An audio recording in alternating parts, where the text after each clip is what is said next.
하나님이 인간을 창조하신 첫째 목적은 당신을 대신해서 이 땅을 정복하고 당신의 뜻에 합당하게 모든 피조물을 거룩하게 다스리라는 것이었습니다.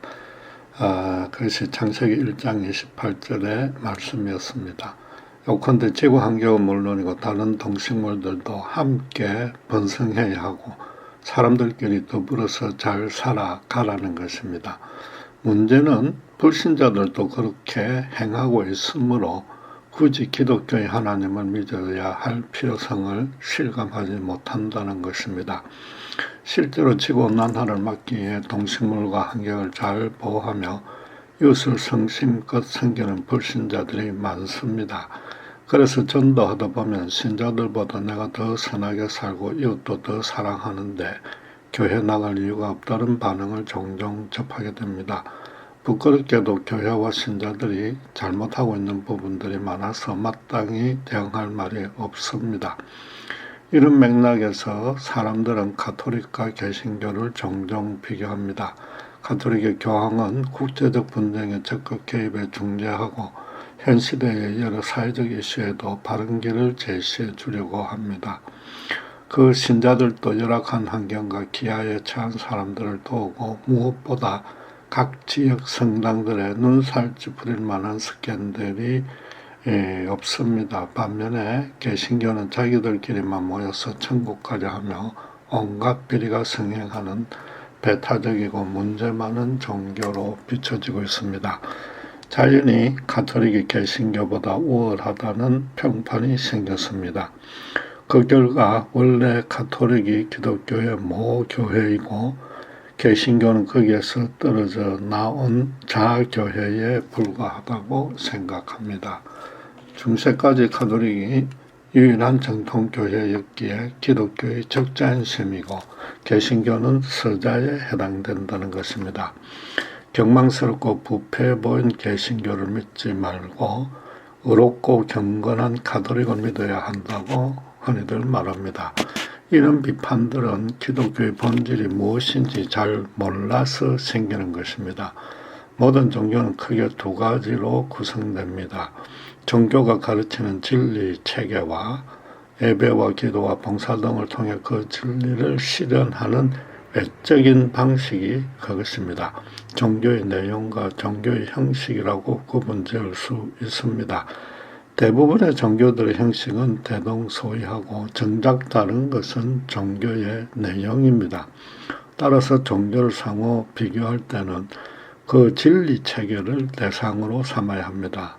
그러나 실상은 그 반대로 사람들은 종교에 대해서 아무래도 익숙히 봐온 외적 형식을 문제 삼지 그 내용은 잘 따지지 않습니다. 외부인으로서는 그 내용을 정확히 알 수도 없기 때문입니다. 알다시피 개신교의 뿌리는 마르틴 루터가 일으킨 종교개혁입니다. 그 1차적인 계기는 교황청의 극심한 부정부패 때문이었습니다. 그러나 모든 시대 모든 종교에는 정도만 다르지 불법과 부패는 끊임없이 있어 왔습니다. 재에 찌들어 탐욕적인 인간들이 모여 있으므로 아무리 도덕적으로 선하고 종교적으로 경건한 일을 행해도 온갖 잘못들이 파생되기 마련입니다. 특별히 도덕과 종교를 두고 다툴 때는 유난스레 위선을 떨면서 영악해지는 것이 인간입니다. 가끔 개신교 교회들이 이런저런 부패상으로 많은 지탄을 받지만 솔직히 조금 억울한 면도 있습니다. 가톨릭을 비롯한 거의 모든 종교들이 중앙 통제 방식으로 관리 운영되므로 문제가 발생할 때마다 재빨리 제거하거나 최소한 내부로 드러나지 않게 무마해버립니다. 그러니까 아무래도 의롭고 최소한 아무 문제 없는 종교라는 인식이 심어집니다. 개신교도 전국 규모 교단들이 있지만은 주로 담임 목사 중심으로 개별 교회별로 운영되므로 모든 잘못이 외부에 그대로 노출되어버리고 그래서 가장 부패하다는 인상을 받게 됩니다. 이름 없이 어려운 목사와 교인들이 훨씬 더 많은데도 미꾸라지 몇 마리가 전체 개신교 임무를 흐리는 격입니다. 거기다 예부에서 볼 수 있는 것은 종교인들이 저지른 종교 형식상의 잘못이지 종교 내용의 우려가 아닙니다. 그런 것으로 종교를 평가, 비교해서는 본말이 전도된 것입니다. 가톨릭과 개신교를 정확히 비교하려면 그 내용인 진리 체계를 따져봐야 합니다. 개신교가 서자이고 가톨릭이 적자라는 것은 형식에 국한된 판단일 뿐입니다. 종교개혁의 더 근본적인 원인은 교황청의 부패보다는 가톨릭이 성경에 게시된 진리를 잘못 가르치고 있었기 때문입니다. 종교의 본질인 내용이 잘못되었기에 바로 잡으려는 목적이었습니다. 형식으로 따지면 가톨릭이 적자이고 개신교가 서자인 것은 맞으나 내용으로 따지면 오히려 개신교가 적자이고 가톨릭이 서자인 셈입니다. 물론 그런 식의 구분은 사실상 아무런 의미가 없고 기독교를 성경의 기독교로 되돌린 것이 종교개혁이고 그렇게 바로 세워진 것이 개신교입니다. 그럼 개신교가 가르친 내용이 옳고 틀리는 사실을 누가 보장하느냐는 반발이 생길 수 있습니다. 당연히 어느 누구도 그런 권한은 없습니다. 그러나 둘 다 성경에 기초하므로 성경만이 비교 검토의 객관적인 기준이 되어야 합니다. 가톨릭은 개신교 성경에는 없는 매경 7권을 포함한 성경을 사용합니다. 그렇다고 성경이 서로 다르니 가르치는 내용도 다르다고 말할 수는 없습니다. 예경의 내용이 성경 전체의 중요 주제와 관련성이 적기 때문입니다.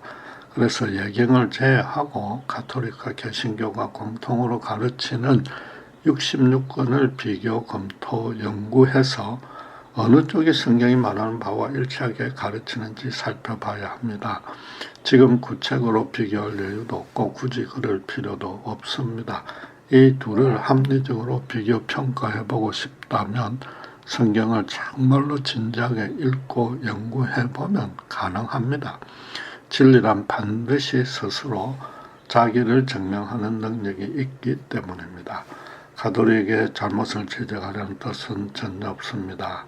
오히려 개신교가 가끔 성경을 너무 소홀히 대하고 있음에 주목해야 됩니다. 성경을 정말로 성경대로 가르치고 있는지 심각하게 반성해 봐야 됩니다.